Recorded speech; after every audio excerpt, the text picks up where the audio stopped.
আসসালামু আলাইকুম। আজকে পঞ্চম শ্রেণীর জন্য আমরা ভগ্নাংশ অঙ্ক নিয়ে আসছি। এখানে বৃত্তি শুরু হয়ে যাবে কিছুদিনের মধ্যেই। আমাদের আজকের প্রথম ছাত্র বেলাল, সে আমাদের এই ভগ্নাংশ অঙ্কটি করে দেখাবে।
বেলাল, এখন বলো এখানে এই এই সংখ্যাটা কিভাবে আসলো?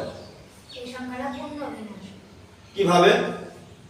আগে আগে আসলে 9 আর 1 9 ছিল, এর জন্য 9 এখানে বসিয়ে দিয়েছি।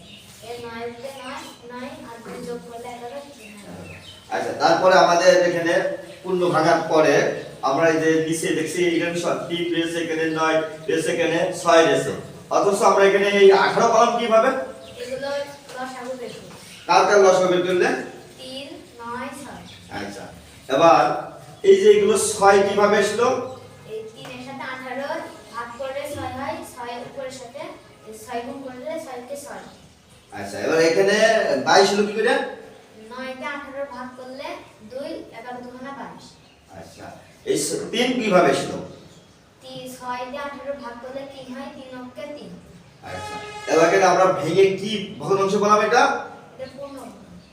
আচ্ছা, পূর্ণ মিশ্র পূর্ণ সংখ্যা পাচ্ছেন, তাই না? এটা আচ্ছা, তুমি চমৎকার ভাবে বুঝতে পেরেছো, তোমাকে ধন্যবাদ। তোমাকে ধন্যবাদ।